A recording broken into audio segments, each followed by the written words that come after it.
Jérémy Baudot, bonsoir. Le luxe se porte bien, mieux que bien. Oui, un secteur à la santé quasiment insolente.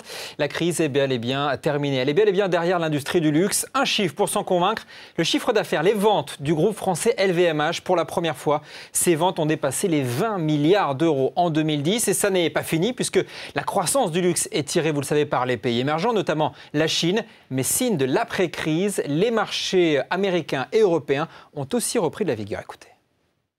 Je pense que les États-Unis sont, en tout cas d'après ce que nous voyons sur le terrain, bien repartis. La croissance en Asie est très forte. On prévoit encore, je crois, autour de 10% en Chine.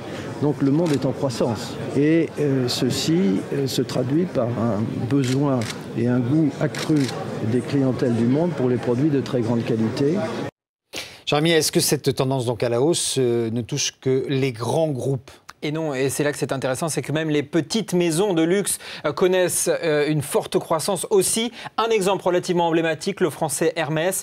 Ses ventes ont progressé de 25% cette année. Hermès, une entreprise convoitée d'ailleurs par LVMH. On se souvient que le géant du luxe est monté relativement discrètement au capital d'Hermès. Il se dit d'ailleurs aujourd'hui un actionnaire, je cite, pacifique, mais pas pour autant passif. Le dossier n'est donc pas terminé. Et est-ce que les groupes de luxe vont devoir donc s'organiser ? Oui, c'est là que c'est très intéressant. C'est comme par exemple un Total doit sécuriser son approvisionnement en pétrole, eh bien, les groupes de luxe doivent sécuriser leur approvisionnement dans leurs matières premières. Par exemple, pour faire face à la demande de champagne, eh bien, LVMH est à la recherche de nouvelles terres, de nouvelles vignes pour produire plus de champagne. Oui, il y a une pénurie de bouteilles prestige.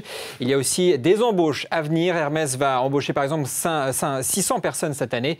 Même chose pour Vuitton qui ouvre d'ailleurs un nouvel atelier dans la Drôme. La croissance du secteur du luxe, ça permet aussi de créer des emplois. Et ça n'est pas une mauvaise nouvelle. On passe maintenant à l'écho en bref. Et plus de coordination économique en zone euro. Voilà le projet proposé par la France et l'Allemagne aujourd'hui à Bruxelles. Les deux pays proposent un pacte avec des objectifs communs sur les retraites ou encore les salaires. Ce pacte sera en discussion jusqu'à la fin mars, mais certains pays s'y opposent déjà.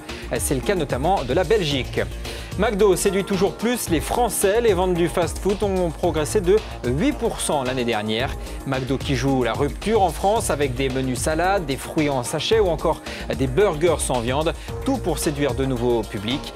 Dernière invention en date, il sera bientôt possible d'être servi à table, une véritable révolution chez McDo. Le chiffre le plus attendu de la semaine était aux États-Unis, le chômage, un chiffre loin des attentes. Seuls 36 000 jobs ont été créés le mois dernier. C'est 4 fois moins que prévu. Des chiffres à relativiser, notamment à cause de la météo. Écoutez. Il y a eu des tempêtes de neige assez massives aux États-Unis, ce qui a empêché beaucoup de gens d'aller travailler. Et donc, quand on regarde un peu dans les détails, ce sont notamment les secteurs de la construction qui ont détruit des emplois, alors que dans le secteur industriel, là, par contre, on a des chiffres qui étaient plutôt positifs. Conséquence, une journée mitigée à Paris après les chiffres de l'emploi. Le CAC qui parvient malgré tout à terminer en très légère hausse.